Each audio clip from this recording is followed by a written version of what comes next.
Good morning po. Tayo po'y mag-aral ng salita ng Diyos. Aklat po ng mga awit, the book of Psalms chapter 37. Dito na po tayo sa verses 7 to 9. Sa harap ni Yahweh ay pumanatag ka, maging matyagang maghintay sa Kanya. Huwag mong kainggitan ang gumiginhawa sa likong paraan, umunlad man sila. Huwag kang mapupuot ni mababalisa. Yang pagkagalit, iwasan mo sana, walang kabutihang makakamtan ka. Ang nagtitiwala kay Yahweh mabubuhay, ligtas sa lupain at doon tatahan, ngunit ang masamay, ipagtatabuyan. Be still before the Lord and wait patiently. At sa pag-aaral natin itong Psalms 37, marami tayong natututunan, para wag po natin na tularan yung mga ginagawa ng masama. Dito may binabanggit po rito na minsan, posible na tayong matuwid mainggit sa masama kasi makikita natin silang gumiginawa. Pero wag na wag daw po natin yung gagawin. Ang sabi ng Biblia, be still before the Lord and wait patiently for Him. Napakahalaga po ng attitude na yun sa buhay. At mahalaga na makita natin na tayong matuwid. Tayo po yung magmamana ng lupain. At yung masama daw po, ang sabi ng Biblia, ay ipagtatabuyan. Kaya iba po talaga yung outcome ng buhay natin doon po sa mga masasama. Ngayon, bakit be still and know that I am God? Yan ang sinasabi ng Psalm 46 verse 10. Dito naman po sa Psalm 37 verse 7, be still before the Lord. Kailangan matuto tayong pumanatag sa buhay na ito.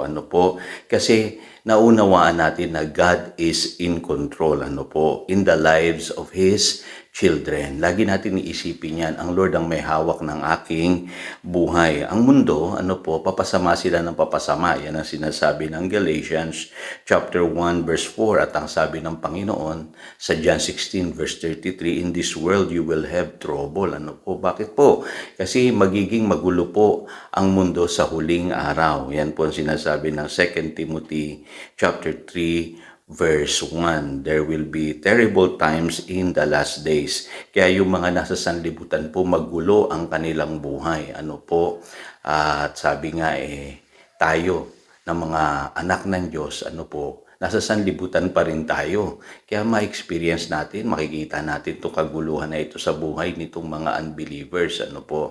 Pero dapat daw po matuto tayong pumanatag. Bakit po? Kasi alam natin na ang ating Diyos ang in charge sa ating buhay. At ang sabi nga sa Psalm 46 verse 1, God is our refuge.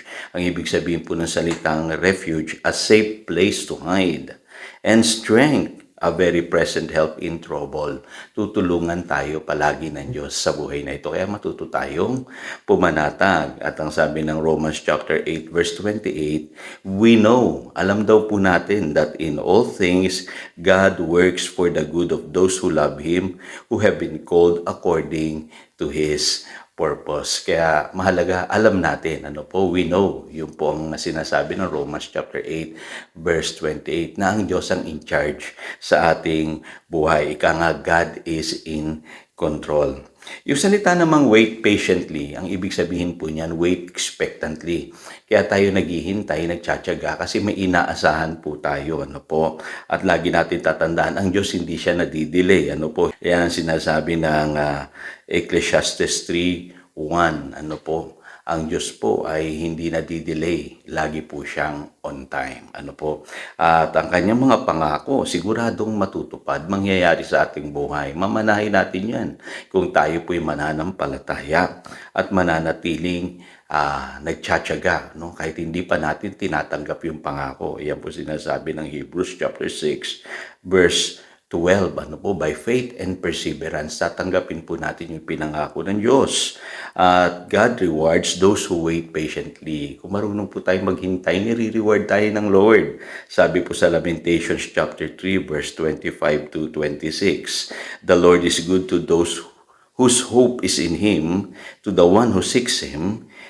It is good to wait quietly for the salvation of the Lord. Kita po ninyo, nire-reward ng Lord yung naghihintay sa Kanya. The best things ay dumarating dun sa mga marunong maghintay. At tayo pong mga anak ng Diyos, hindi tayo dapat matutong magreklamo sa Diyos. Ano po kasi ang Diyos po ang nakaalam ng lahat ng bagay. Kung kailan niya ito ibibigay para sa atin at kung ano yung kailangan natin ngayon. Kaya pagtiwalaan natin siya. Okay, now balikan natin yung mga masasama na binabanggit po rito. No? Bakit hindi nila mamanahin yung lupain? Alam niyo po kasi, sabi ng Proverbs chapter 10 verse 11, "The mouth of the righteous man is a well of life, but violence covereth the mouth of the wicked." Pansinin niyo po, laging may kaugnayan po yung nangyayari sa ating buhay, sa ating sinasabi at ginagawa. Ano po? Ang masama po, kadalasan po madali sa kanila ang mag-complain. Ano po? At maraming tao ngayon hindi nila tinatanggap ang mga pagpapala, mga pangako ng Diyos dahil mareklamo sila sa buhay. Kaya paalala po sa atin yung sinasabi sa Hebrews chapter 3 verse 19. "So we see that they were not able to enter because of their unbelief." Hindi nakapasok sa kapahingahan yung mga Israelites na nagre-reklamo palagi kay Lord. Ano po, hindi sila nakapasok sa promised land. Yan ang kahihinatnan ng mga taong walang pananampalataya, kapatid. Yung laging nagre-reklamo. Hindi natutupad yung pangako ng Diyos sa kanilang buhay. Dahil napuprovoke nila ang Lord. Kaya mag-iingat po tayo, no? Mas mahalaga yung pumanatag lang tayo. Huwag magreklamo kahit anong nakikita natin nagaganap sa ating paligid. Kung nagtatagal man yung pagbabago sa ating buhay, matuto tayong maghintay. Ano po? Pangalawa, ang wicked o yung masama, madali silang magalit. Ano po? Sabi rito sa James chapter 1 verse 20, "Human anger does not produce the righteousness that God desires." Yun naman pala, no po, dahil minsan sa pagkainip nagagalit ang maraming tao, no? Lalo na yung mga di mananampalataya. Tayo rin minsan pagka naiinip tayo, no, nagagalit tayo, no? Napakahalaga yung paalalahanan tayo ng Biblia na we should learn to wait patiently. Kaya ano ang dapat nating gawin? Ang formula po nasa Philippians chapter 4 verses 4 to 6. "Learn to rejoice, pray, and be thankful always." Sabi diyan, rejoice in the Lord always.